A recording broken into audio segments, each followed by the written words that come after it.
Vous connaissez le principe. Bonjour à tous.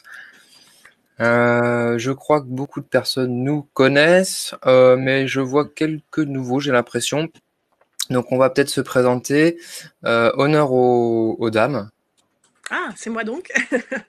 Je Alors, pense. bonjour, ouais, merci Bertrand. Alors oui, bonjour à tous, bonjour à toutes. Oui, je vois qu'on a un public assez mixte aujourd'hui. Alors effectivement, donc je suis Virginie Voc, dirigeante du cabinet Expert AO, spécialiste de la réponse aux appels d'offres, c'est-à-dire que le cabinet forme et accompagne les entreprises de tout secteur d'activité, ça c'est important, dans un seul et unique objectif, se positionner efficacement sur la commande publique, bien entendu, pour les remporter. Et donc, c'est effectivement moi qui vais vous animer le webinaire aujourd'hui. On travaille en collaboration avec Libel depuis plusieurs années maintenant, puisqu'on a des activités complètement complémentaires vis-à-vis de la commande publique. Et l'objectif d'aujourd'hui, c'est de vous apporter quelques clés de lecture, on va dire, d'un appel d'offres, et surtout que vous compreniez que répondre à un appel d'offres, faire un mémoire technique, c'est pas un acte administratif, c'est vraiment un acte commercial, et c'est là-dessus qu'on va vous amener aujourd'hui. Donc c'est bien une information, on va dire, on va dégrossir un petit peu les choses pendant 45 minutes, et après on viendra à votre disposition si vous souhaitez aller plus loin. Tout à fait. Bertrand, à toi maintenant. À moi, allez, donc Bertrand Gaillard, donc de la société Libel. Donc effectivement, Virginie l'a dit, on a des activités qui sont complémentaires sur la commande publique. Tout simplement puisque nous on fournit les outils, donc qui permettent de répondre au marché public. Voilà, une partie détection, une partie veille. Donc réception des appels d'offres et puis une partie réponse, donc pour automatiser pas mal de choses au niveau de la réponse, et effectivement complémentaire avec le travail de Virginie, elle nous apprend pas à nous servir des outils, mais on va dire qu'elle nous permet d'être efficace en fait en s'en servant, voilà. Et effectivement, donc on propose ces webconférences donc pour nos clients, pour les gens qui nous connaissent pas forcément aussi. Voilà, l'idée étant de vous faire progresser, de vous faire une introduction à son travail, à notre travail, voilà, puis de vous apporter des pistes pour vous améliorer et essayer de gagner plus d'appels d'offres, tout simplement. C'est ça. Répondre, c'est bien, mais remporter, c'est quand même Toujours mieux. mieux. On est bien d'accord. Alors, petite question rapide, comme on fait assez souvent au début des webinaires. Est-ce que vous pouvez nous donner votre secteur d'activité? Alors, ça ne va pas changer du tout la conférence, puisque les techniques de réponse et on va dire les compréhensions des dossiers sont sensiblement les mêmes, quel que soit le secteur. Mais si on doit éventuellement donner des exemples concrets, peut-être que nous pourrons un peu plus cibler des choses qui vous parlent. Alors, on a des travaux publics, donc du médical, on va dire, du BTP, ok, travaux médicaux, matériel médical. Tiens, on a beaucoup de secteurs médicaux là aujourd'hui. Architecture, travaux publics, bâtiments, donc en fait, ok. Nettoyage, donc service, vidéo urbaine, très bien. Donc c'est bien parce que je trouve que c'est intéressant. Alors j'ai pas la moindre idée si vous participants vous voyez les réponses de chacun.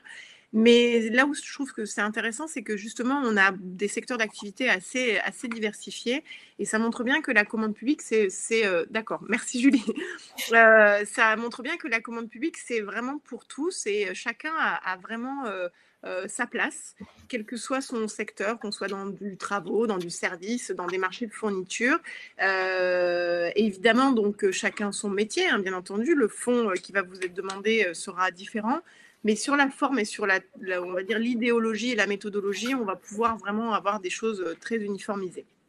Alors, on va commencer par vous faire un petit rappel sur la différence entre marché public et marché privé. En l'occurrence, ici, on va vous parler principalement, enfin, c'est même pas principalement, on va vous parler uniquement des marchés publics parce que les marchés publics, en fait, doivent respecter certaines règles que le marché privé ne va pas forcément garantir.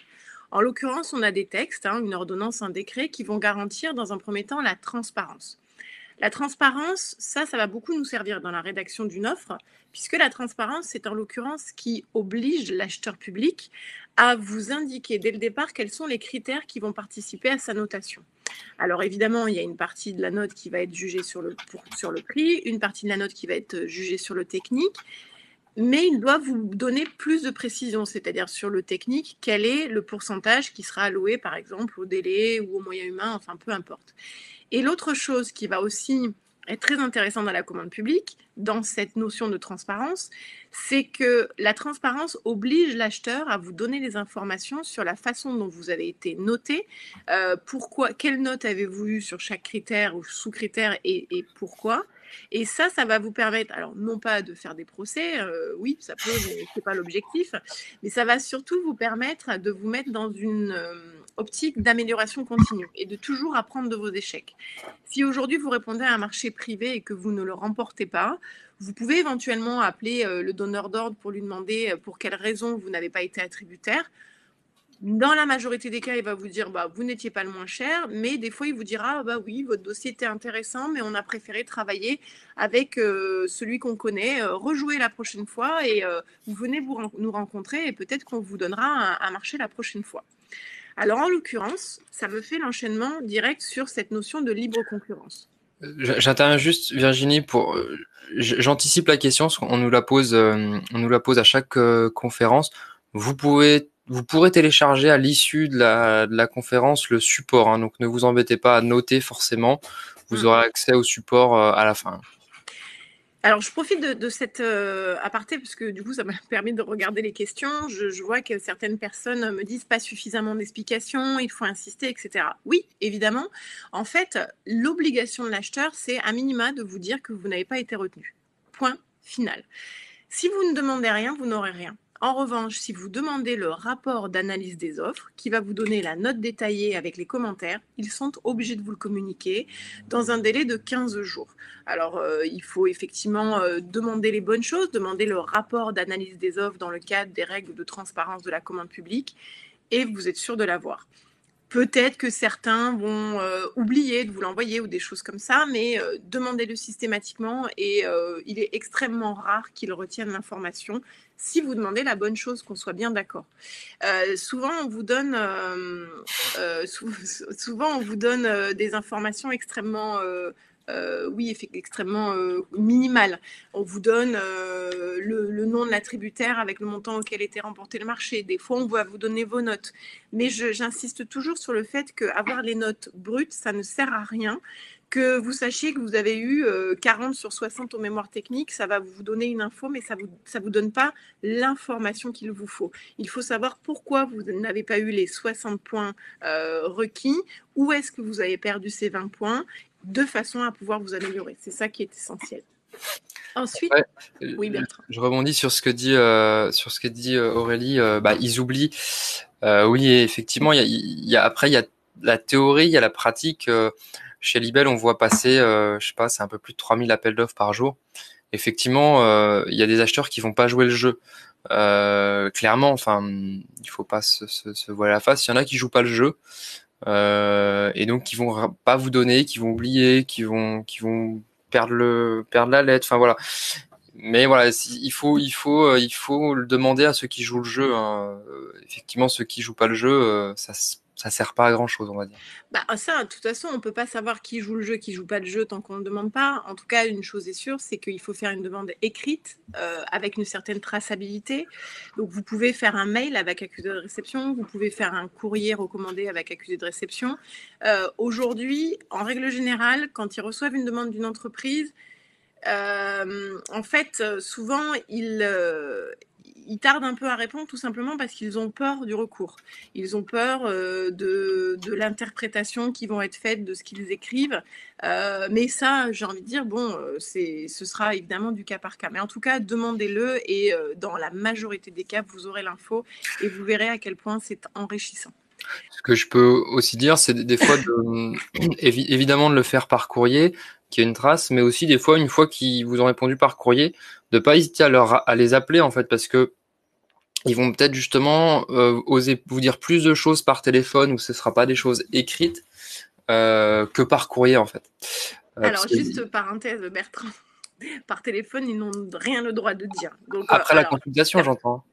Non, mais même après la Ah ouais? consultation. Alors, évidemment que certains le font, ça c'est Mmh. évident, et ça se tente, un petit coup de fil, ça se tente, et certains vont le faire, mais dans la règle, ils n'ont rien le droit, tout simplement, puisqu'ils peuvent dire des choses qui ne sont pas forcément vraies. En revanche, je suis tout à fait d'accord avec toi, Bertrand, sur le fait de se mettre en relation directe avec l'acheteur, et je privilégierais plutôt la rencontre physique, l'entretien. Vous prenez rendez-vous, vous allez vous faire expliquer effectivement la notation. Et oui, Bertrand, bien sûr, il y a des choses qu'on ne peut pas forcément écrire. Alors pas parce que c'est pas légal, mais parce que c'est difficile de donner un argument concret par écrit.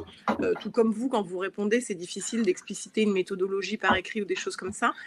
Et il y a des explications orales qui seront beaucoup plus faciles et beaucoup plus limpides, et du coup privilégier en effet la rencontre directe autant que possible. Tentez le téléphone, mais s'ils vous disent rien par téléphone, à la limite dites-vous tant mieux, ça veut dire qu'ils sont dans les clous vis-à-vis de la réglementation. C'est plutôt positif. C'est très dur aujourd'hui de se faire référencer auprès d'un nouveau client, même si nous avons les prix les plus bas et de meilleure qualité. Alors, il va falloir que je déroule le webinaire parce qu'on n'a que 45 minutes et là, ça va être très compliqué. Mais justement, vous allez comprendre. Alors, je ne sais pas quel est votre prénom. Je suis désolée, j'aurais trop peur de l'écorcher. Donc, la dernière question qui a été posée, il faut bien comprendre que les marchés publics, c'est pas que le prix. Le prix, ça vaut pour une certaine part. Après, aujourd'hui, vous avez un rapport qualité-prix qui va être demandé. Vous avez un pourcentage sur le technique, un pourcentage sur le prix. C'est pas parce que vous avez une mauvaise note aux mémoires techniques que vous êtes mauvais. C'est peut-être juste que vous avez mal expliqué la façon dont vous travaillez. Peut-être que vous n'avez pas réussi à coller suffisamment à ce qu'attendait l'acheteur en termes de réponse. C'est pour ça que là, l'objectif de ce webinaire, c'est de vous démontrer que, attention, vous ne faites pas un dossier pour vous.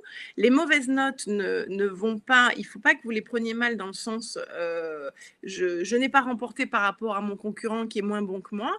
Peut-être que dans les faits, il est moins bon, mais peut-être que sur papier, il a été meilleur que vous. Et là, aujourd'hui, dans le marché public, malheureusement ou heureusement, je ne sais pas, vous ne pouvez que répondre par papier. Ce qui n'est pas le cas dans le marché privé, on est bien d'accord. Vous pouvez faire un argumentaire oral et défendre votre dossier des fois devant une commission en privé.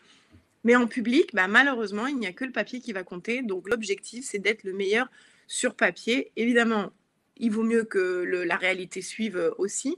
Mais là, l'enjeu pour remporter le marché, c'est vraiment de coller à ce que demande l'acheteur.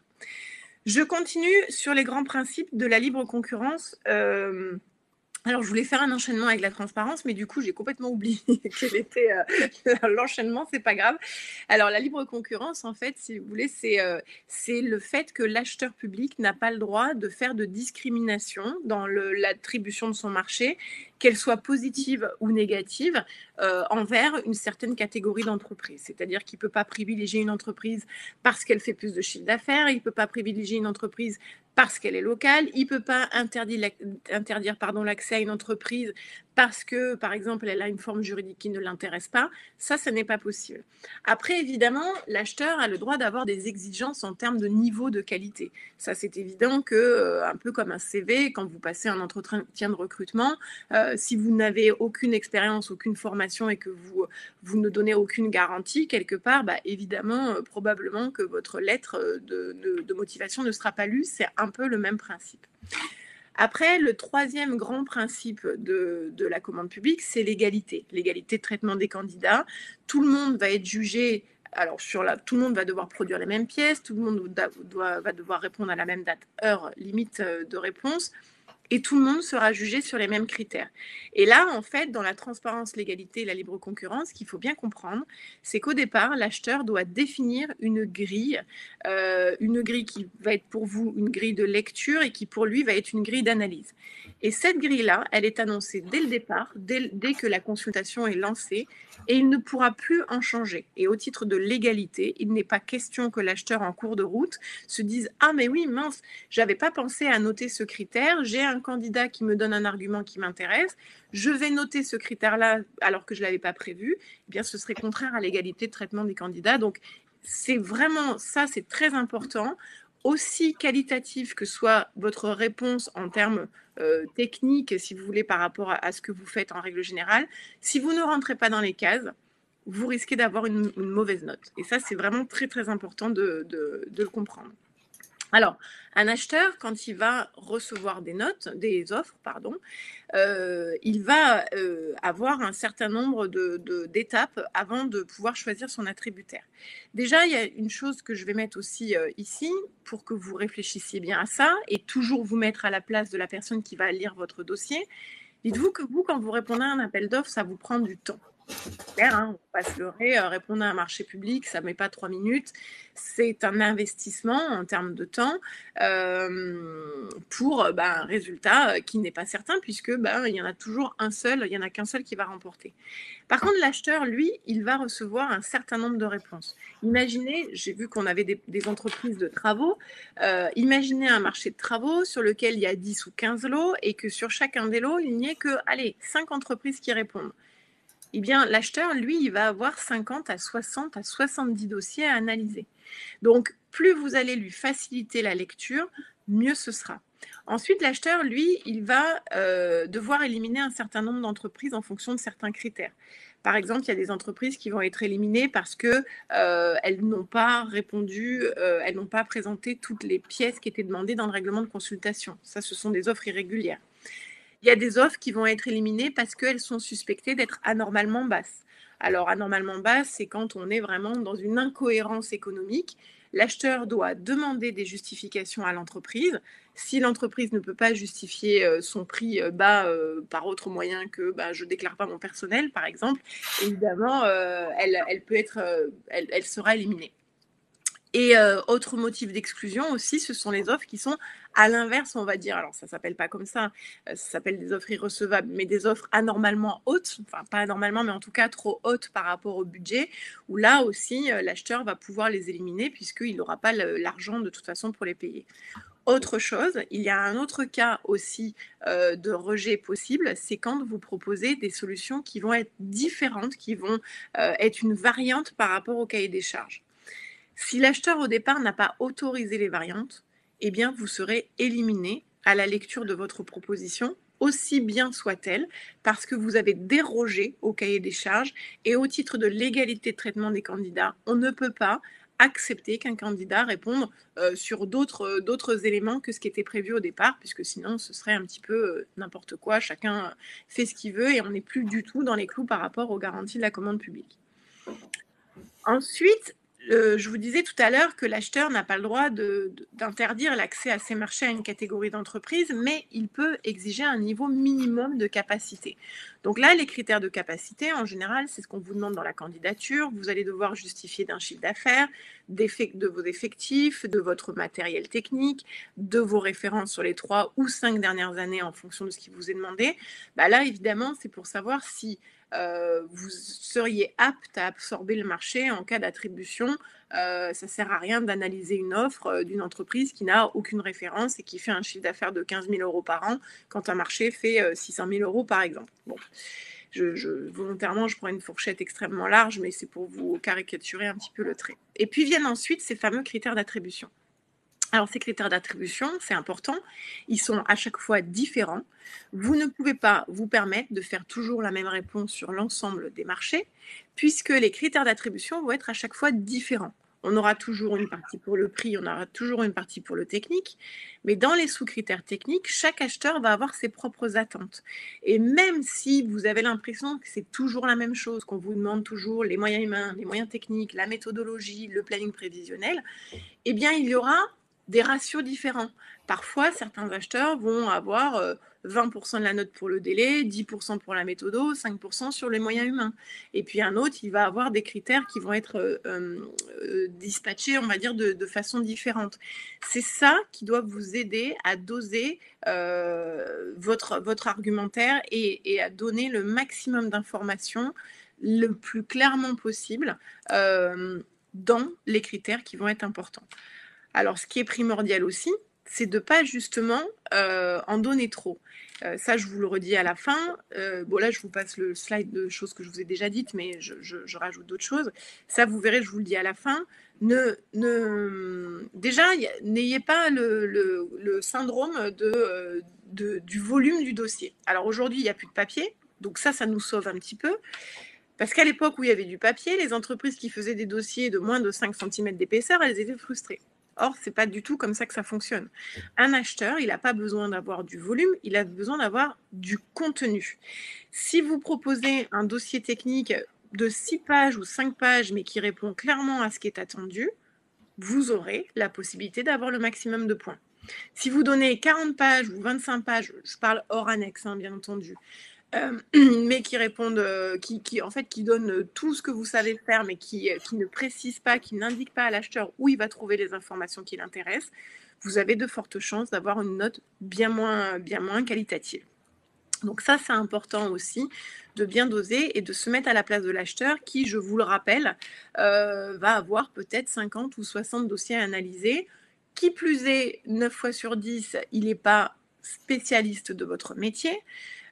Donc, si vous commencez à partir dans des explications hyper techniques qui, pour vous, vous semblent essentielles, peut-être que ce n'est pas tout à fait le point de vue de l'acheteur. Mettez-vous toujours dans la position de celui qui va lire votre dossier.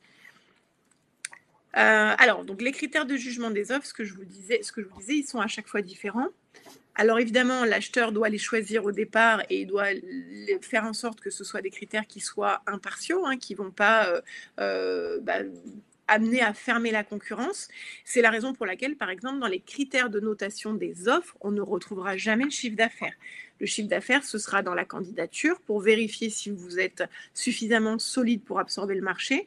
Mais après, dans le critère de jugement des offres, on ne va pas vous donner une meilleure note parce que vous avez un chiffre d'affaires plus élevé que votre concurrent. Ça, c'est certain.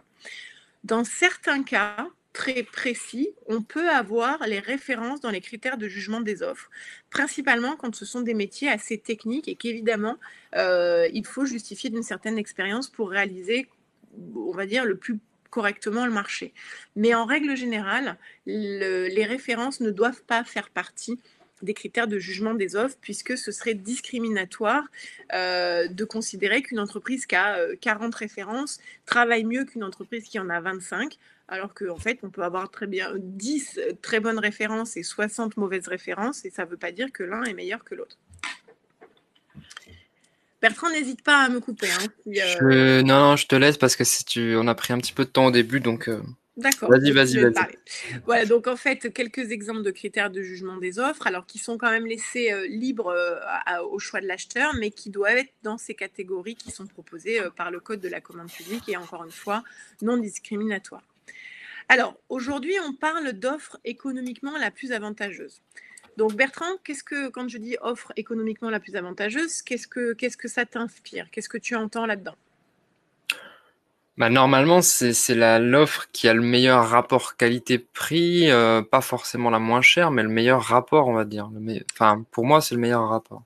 Alors ça, c'est important et c'est bien que tu dises ça parce que souvent, c'est vrai qu'on me dit, bah, de toute façon, c'est le moins cher, c'est le prix qui compte, etc. Or, tu as raison, c'est vraiment le meilleur rapport qualité-prix.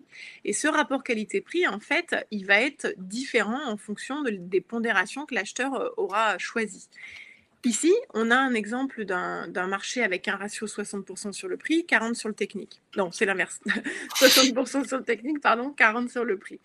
Alors là, dans un cas de figure comme ça, dans l'exemple précis qui nous est donné ici, on voit que l'entreprise qui remporte le marché, c'est pas la moins chère, justement.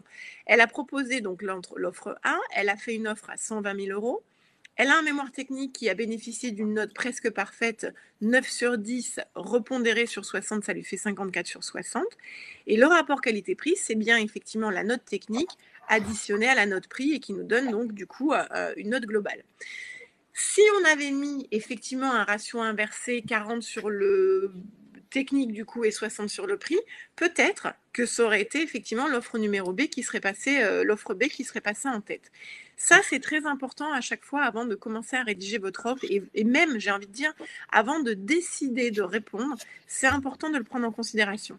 Dites-vous qu'aujourd'hui, mathématiquement, si vous faites un bon mémoire technique, on va vous donner 4 règles très très simples pour le faire, vous avez de fortes chances de remporter même si vous n'êtes pas le moins cher. Alors évidemment, il ne faut pas qu'il y ait un écart de prix de 60%, mais on va dire qu'à entre 15 et 20% d'écart de prix, allez peut-être même des fois 25%, parfois plus, mais après il faut vraiment que les autres soient mauvais, ça peut passer. Quand on commence à avoir un ratio 50-50, là, c'est plus difficile, il faut être bon partout. Et quand on a un ratio à partir de 60 prix, 40 techniques, il est vrai que souvent, l'offre économiquement la plus avantageuse, ça pourrait être, ce sera la moins chère, mais ça n'exonère pas d'aller chercher un maximum de points sur le mémoire technique. Ça, c'est très important. Il faut savoir que, enfin, c'est pas du tout un problème. Enfin, ça peut être un luxe, mais je sais que par exemple des utilisateurs Libel ne répondent pas en fait. Ils savent que voilà, ils ont des prix qui sont supérieurs à leurs concurrents, qui font de la qualité. Donc dès qu'ils sont sur un marché où le prix va être la pondération la plus importante, bah tout simplement ils répondent pas en fait. Ils passent pas de temps parce qu'ils savent que de toute façon ils passeront pas. C'est ça. En fait, ce qu'on dit souvent, c'est que savoir répondre à un appel d'offres, parfois, c'est aussi savoir ne pas y répondre. Et ça, c'est vraiment très important. Je voulais vous dire quoi, je ne me souviens plus. Bon, c'est pas grave. Alors, ensuite, quand vous allez faire votre réponse, vous allez distinguer à chaque fois. Alors, c'est vrai que ça fait quelques années qu'on n'a plus le principe de la double enveloppe, c'est-à-dire que physiquement, on ne présente plus la candidature et l'offre de façon séparée. Encore que, avec la dématérialisation, maintenant, ça a tendance à revenir. Mais dans tous les cas, l'esprit a toujours été le même. Vous le comprenez maintenant, sauf si vous le saviez déjà, mais il y a la candidature qui va servir à vérifier les capacités globales de l'entreprise. Et ensuite, il y a l'offre qui va servir à savoir vraiment techniquement et financièrement ce que vous proposez à l'acheteur. Donc, dans votre réponse, vous aurez toujours un dossier qui va être un peu stéréotypé, qui va présenter vos effectifs, vos chiffres d'affaires, vos références, etc.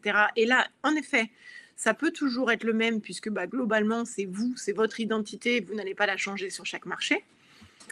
Et ensuite, vous aurez dans une deuxième partie votre offre technique et financière qui, elle, va correspondre 100% à ce que demande l'acheteur. Et ça, c'est vraiment primordial de scinder les deux puisque, encore une fois, l'acheteur, lui, va devoir vous noter par rapport à la grille qu'il a décidée au départ. L'historique de l'entreprise, ce sera jamais noté. L'effectif global de l'entreprise, ça ne peut pas être noté. D'une façon générale, donc les informations globales de l'entreprise ne seront pas notées.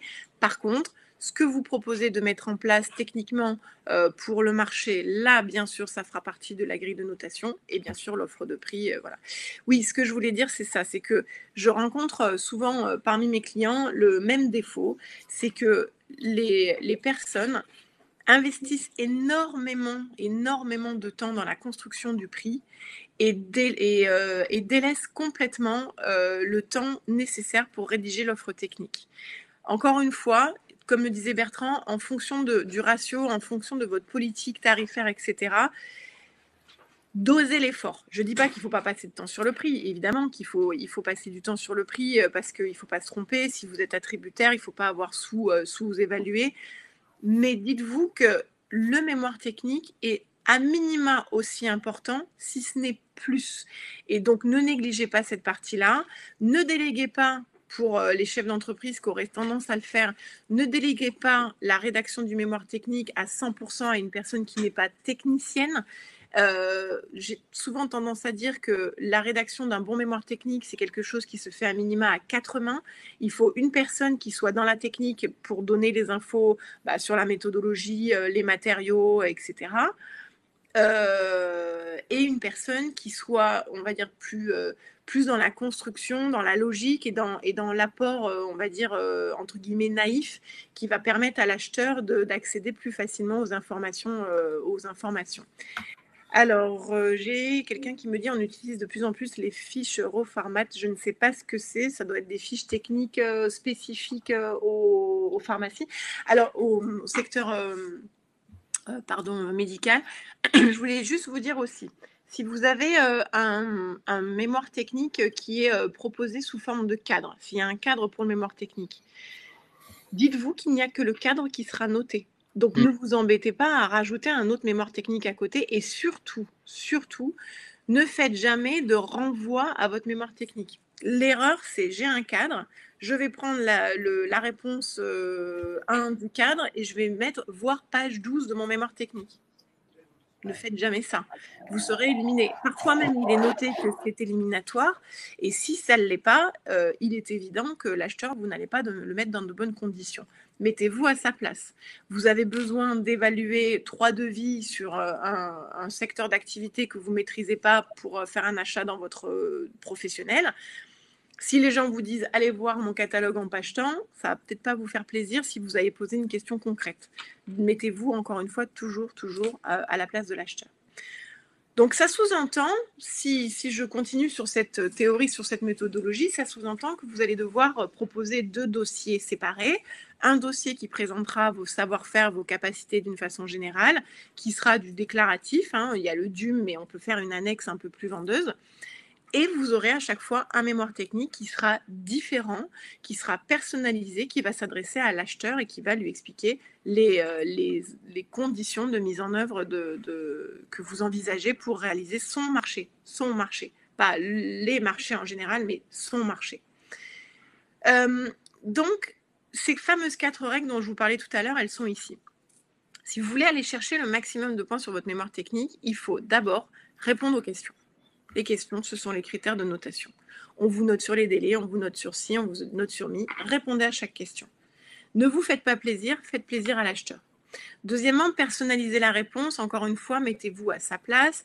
Vous ne faites pas un dossier pour vous, vous faites un dossier pour lui et montrez-lui que ce dossier est personnalisé. Déjà, à minima, vous mettez son nom sur la page de garde. Vous faites attention aux copier-coller dans lesquels il reste le nom de votre ancien acheteur dedans. Essayez de trouver toutes les astuces pour montrer que vous avez bien utilisé, vous avez bien appréhendé son besoin et que vous répondez à son offre. Si vous avez pris des photos sur le chantier lors de la visite, n'hésitez pas à les remettre dans le dossier. Ça, c'est très, très parlant aussi. Ce que disait Virginie au début, qui est très important, c'est que vous répondez à un appel d'offres, mais c'est pas une tâche administrative en fait, c'est le même acte de vente que vous feriez dans du privé en fait. Donc, de personnaliser, de répondre aux besoins et pas de, enfin voilà, si vous parlez à quelqu'un et que vous lui expliquez ce que vous allez réaliser sur un chantier ou peu importe la prestation, vous n'allez pas tout lui expliquer en vous disant de toute façon c'est l'État qui va lire une machine, l'administration, c'est bien une personne, donc il faut vraiment adapter, personnaliser et puis quelque part faire comme vous faites pour n'importe quelle négociation commerciale en fait. C'est ça. Il n'y a pas de différence. Ce sont des êtres humains qui vont être de l'autre côté et qui, eux, en plus, sont dans un carcan qui ne leur permet pas de sortir de ce cadre-là. Ensuite, il faudra faire attention au cahier des clauses techniques. Il faut que vous répondiez dans votre mémoire technique à tous les points essentiels, on va dire, du CCTP. Alors, je ne dis pas de suivre le CCTP à la lettre, mais en tout cas, si vous identifiez des points qui semblent importants, pensez bien à le souligner dans votre proposition technique. Qui, je vous le rappelle, alors que le mémoire technique soit contractuel ou pas, ça va quand même vous engager. Donc, il faut absolument rassurer l'acheteur dans votre proposition. Et puis, faites en sorte que votre dossier, que votre proposition soit le plus accessible possible en termes d'information. Mettez des visuels, mettez des schémas, des graphiques, des photos. Évitez encore une fois de vous perdre avec des pages entières de lecture parce que même vous, je suis sûre que vous n'allez même pas relire votre dossier. Alors imaginez l'acheteur. Je parle en connaissance de cause. Je pose la question des fois à certaines personnes en disant « Mais avez-vous relu votre dossier ?» Non, c'est trop long. Voilà, donc la réponse est là. Et alors évidemment, bien sûr, il y a des fois où on est obligé de faire un peu d'argumentaire, ça je le comprends, mais si vous pouvez mettre à chaque fois des petits points de synthèse ou des choses pour faciliter la lecture, ce sera vraiment primordial. Donc, pour faire votre dossier, il faut absolument que vous suiviez les prescriptions du règlement de consultation. Vous saurez si vous pouvez présenter des variantes, vous saurez quel est le pourcentage entre le prix et le technique et ce qui est attendu sur le mémoire technique. Allez chercher donc des sources dans le cahier des clauses techniques qui vont vous permettre de cibler votre réponse par rapport à ce qui est attendu. Et n'hésitez pas aussi pour personnaliser la réponse à faire la visite, évidemment, ça c'est sûr, récupérer des infos lors de la visite. Mais n'hésitez pas à aller voir le site internet de l'acheteur. Vous trouverez des fois des choses très intéressantes sur le contexte dans lequel le marché est passé, les attentes en termes de développement durable ou des choses comme ça. Et servez-vous de ça pour orienter votre dossier et on va dire, adopter un langage que l'acheteur, qui va parler à l'acheteur. Ça, c'est important. Si vous êtes dans la même optique, dans la même politique que l'acheteur, ça va être important. Alors, si on résume, et là, je crois qu'on arrive à la fin vraiment de notre présentation, après, c'est juste un ou deux conseils. Si on résume, donc vraiment, ce que vous allez faire, c'est que vous allez, par exemple, faire un chapitre préliminaire qui va expliquer compréhension du besoin et vous allez reformuler la réponse en expliquant à l'acheteur que vous avez bien compris son besoin et que vous êtes en train de lui répondre. Ensuite, vous faites un plan de votre mémoire technique en faisant bien attention aux critères qui sont expliqués encore une fois dans le règlement. Et ensuite, vous allez chercher votre cahier des charges ou cahier des clauses techniques et vous allez pouvoir insérer les informations qui sont essentielles pour l'acheteur. En faisant comme ça, vous êtes sûr d'avoir un mémoire technique qui soit efficace. En tout cas, vous allez chercher un maximum de points. Ne tombez pas dans les pièges que je vous ai déjà donc énoncés tout au long de la présentation. Ne parlez pas de vous dans ce dossier. Ça n'a pas d'importance. Tout ce que vous voulez dire sur vous d'une façon générale, vous allez le dire dans la candidature. Dans l'offre, vous parlez au client de lui et vous ne parlez pas de vous. Évidemment, vous allez dire l'entreprise va vous apporter ça, ça, ça, mais ne représentez pas l'entreprise dans sa globalité. Donnez quelques points, des avantages de vous choisir, mais pas plus. Attention aux termes trop techniques. Alors notamment, alors c'est sûr que dans le secteur médical, en théorie, j'ose espérer que vous tombez sur des lecteurs qui sont un petit peu connaisseurs. Mais attention, peut-être proposer un lexique, essayer d'être un peu, de vulgariser un petit peu vos propos sans tomber non plus dans des choses trop basiques. Et attention aussi à la tentation de proposer le service plus qui serait chiffré. Et là, dans ces cas-là, bah oui, certes, techniquement, vous aurez probablement une meilleure note, mais n'oublions pas que le prix, même si depuis tout à l'heure, je dis que c'est pas le plus important, ça reste quand même une notion qui va compter. Hein. On est sur un rapport qualité-prix, on n'est pas que sur de la qualité. Donc attention, tout ce que vous allez proposer en plus, qui serait chiffré, ça va vous desservir, ça va vous enlever des points sur le prix. Donc si vous gagnez des points d'un côté, mais que vous en perdez de l'autre, c'est embêtant. En revanche, le service plus gratuit, bah là, allez-y, hein, sans aucun problème, mais tout ça, c'est ce qu'on appelle un petit peu le calcul du risque ou la gestion du risque, je ne sais pas exactement, mais... Juste 2 points sur lequel j'ai précisé, c'est que le principe du c'est évident, de pas se dire ça paraît évident, ça nous paraît évident, je le mets pas.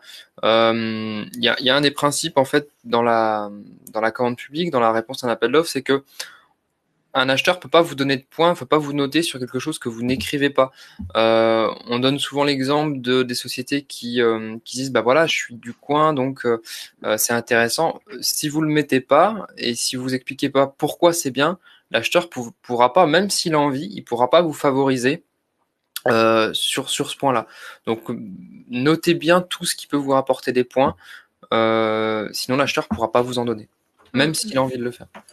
C'est ça, en fait, l'acheteur ne pourra juger que sur ce qui est écrit.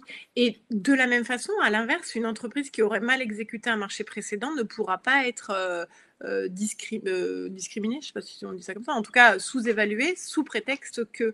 alors évidemment, on trouvera toujours la petite bête pour lui enlever un demi-point par-ci par-là, mais comprenez bien que seul ce qui est écrit compte. C'est pour ça que des fois, vous êtes frustré parce que vous avez des concurrents moins bien que vous qui remportent des marchés, mais peut-être qu'ils ont su tourner les phrases ou en tout cas présenter leur savoir-faire d'une façon différente. Donc, ajoutez un sommaire, essayez vraiment d'apporter du visuel et encore une fois, je répète, mettez-vous à la place du lecteur, ça c'est hyper important. Après 50 dossiers, c'est évident que plus vous êtes visuel, plus votre dossier sera lu, parce que si c'est compliqué à lire, vous passez en dernier. Moi, je compare souvent au bac, c'était le bac ou le brevet il y a pas longtemps. Si vous arrivez en bas de la pile en fin de journée, c'est humain de rentrer dedans à reculons si c'est compliqué de comprendre, si c'est difficile à lire. C'est ça. De toute façon, on a tous été confrontés de façon privée ou professionnelle à un moment donné à devoir comparer des offres. C'est pas évident. Nous, on a nos critères, on a nos idées, on sait ce qui est important pour nous. Et déjà, là, c'est pas facile. Bah, là, l'acheteur, c'est pareil, sachant que lui, il peut pas sortir du cadre. Donc, vraiment, et c'est important parce qu'après, on rentre dans des pas des conflits d'intérêts, mais dans du favoritisme ou des choses comme ça. En tout cas, ça peut être très, très, très dangereux pour eux s'ils ne peuvent pas justifier leur choix. Ah, bonnes vacances à tous. J'avais pas vu. Ça, c'est le technique de fin. Alors, sachez que donc nous donnons des formations complètes donc sur une journée et qui sont très pratico-pratiques, que ce soit sur des thématiques comme la dématérialisation ou le portail Chorus Pro. N'hésitez pas à envoyer un mail pour avoir les prochaines dates sur le portail Chorus Pro et sur le mémoire technique aussi. On fait aussi des accompagnements personnalisés si vous en avez besoin. N'hésitez surtout pas. Et là, donc, on est sur la dernière conférence du semestre.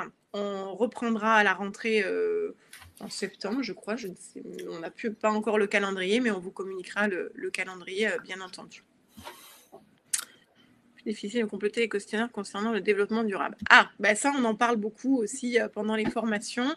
On a d'ailleurs dans le parcours complet un webinaire sur le développement durable. C'est vrai que c'est quelque chose qui arrive de plus en plus. Il y a d'ailleurs des évolutions de textes de la commande publique et de guides pratiques qui ont tendance à un petit peu booster, on va dire, pousser les acheteurs à favoriser des propositions dans cet axe-là.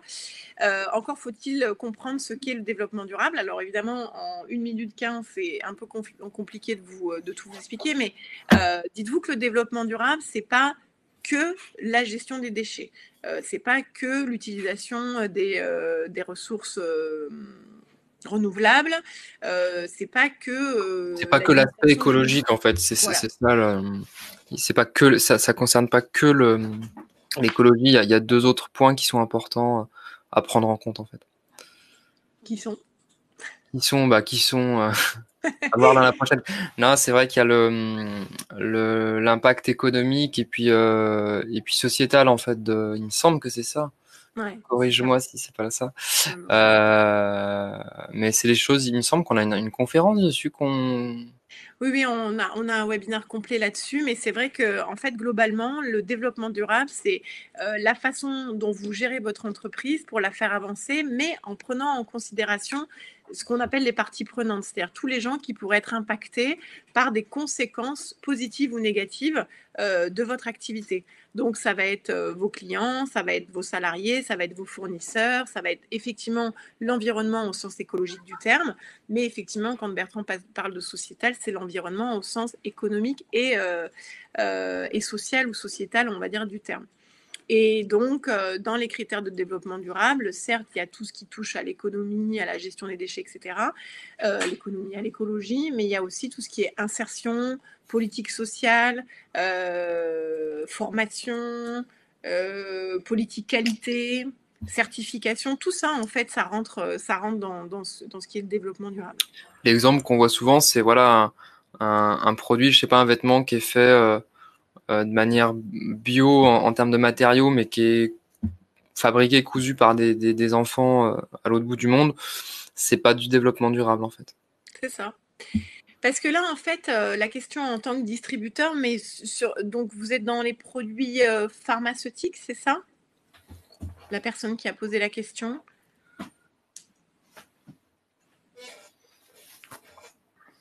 Dispositifs médicaux. Bah, alors, et matériel. Alors, en fait, il y a la façon. Alors, j'ai déjà travaillé avec une société qui vendait des endoscopes, je crois. C'est peut-être le même genre de choses que vous commercialisez. Et dans la partie développement durable, on avait parlé de la façon, de la méthode de stérilisation. On avait parlé, me semble-t-il, de l'origine des fournisseurs. Bon, après, il faut réfléchir. Alors après, il ne s'agit pas de raconter n'importe quoi non plus. Mais ça vaut le coup de se poser les questions sur la façon, par exemple, le transport. Comment vous faites livrer votre matériel? Est-ce que vous envoyez un colis quand il y a une demande ou est-ce que vous centralisez les commandes? Comment vous packagez? En fait, il y a beaucoup de choses qui peuvent rentrer dedans. aiguille, cathéter, protection. Voilà, donc ça peut être aussi la matière des emballages que vous mettez autour. Ça peut être le personnel que vous employez, si vous avez des gens ou si vous avez des partenaires dans le monde de l'insertion. La politique qualité, encore une fois, la façon dont vous gérez votre SAV, tout ça, en fait, ça rentre dans le développement durable. Alors après, chaque acheteur aussi va avoir ses attentes. Beaucoup vont quand même beaucoup axer sur l'écologie, mais certains s'attachent à d'autres valeurs que l'écologie, et c'est intéressant de se pencher sur la question. Est-ce que vous avez d'autres questions? Bon, pour ma part, Bertrand, est-ce que tu veux rajouter quelque chose? En attendant les questions, s'il y en a, précisez voilà que on vous contactera. Donc évidemment, n'hésitez pas à surveiller le planning des webconférences. N'hésitez pas à nous contacter. Virginie a expliqué un petit peu ce qu'on pouvait mettre en place, donc des formations, de l'accompagnement. Moi, je vous contacterai en début de semaine prochaine, savoir un petit peu ce que vous en avez pensé de cette conférence, savoir si vous souhaitez peut-être une présentation pour les personnes qui sont pas encore utilisateurs Libelle de nos outils. Voilà, et puis non, vous souhaitez effectivement de bonnes vacances qui vont arriver. Pour ceux qui prennent des vacances. Pour ceux qui prennent des vacances. Bon, nous ne sommes que le 5 juillet, peut-être que ce sera un peu plus tard les vacances pour tout le monde. Est-ce qu'il y a moyen? Oui, alors bien sûr, Karim, c'est ce qu'a dit Bertrand, mais peut-être vous êtes arrivé après. Vous pouvez le télécharger là quand vous allez quitter ClickMeeting. Vous aurez une note, me semble-t-il, à donner sur la qualité de la conférence, et vous pourrez télécharger le support. Exactement, et donc pour la note, vous mettez la note maximale évidemment. Évidemment. Et non, vous pouvez télécharger le support, et si vous voulez, les conférences sont mises en ligne. Il y a un replay qui est accessible. On pourrait vous les envoyer si vous. Merci. On pourra vous les envoyer si ça vous intéresse. Non, moi je veux 10 sur 10. Pourquoi 9,5? Qu'a-t-il manqué? Alors, si c'est du temps, évidemment, c'est sûr que ces webconférences, on peut pas tout développer en 45 minutes. C'est pas l'objectif de toute façon. Mais en tout cas, merci à tous et à toutes. Merci pour vos questions, pour votre participation. Merci Bertrand. Et du coup, bonnes vacances. D'après ce que j'ai compris, toi, tu es en vacances, ça y est? Pas encore. Malheureusement, pas encore. Ça sera plus tard. Mais merci à toi en tout cas d'avoir animé. Patrick. Alors Patrick, c'est le petit mot des vacances. N'empêche que les lapins, je sais pas. Bon, bref, on va pas partir là-dessus parce que là, sinon, on n'a pas terminé. Merci à tous. Très bonne journée. Bonnes vacances à tous et bon week-end surtout. Et à bientôt. Et rendez-vous à la rentrée. Merci à tous. Au revoir. Au revoir.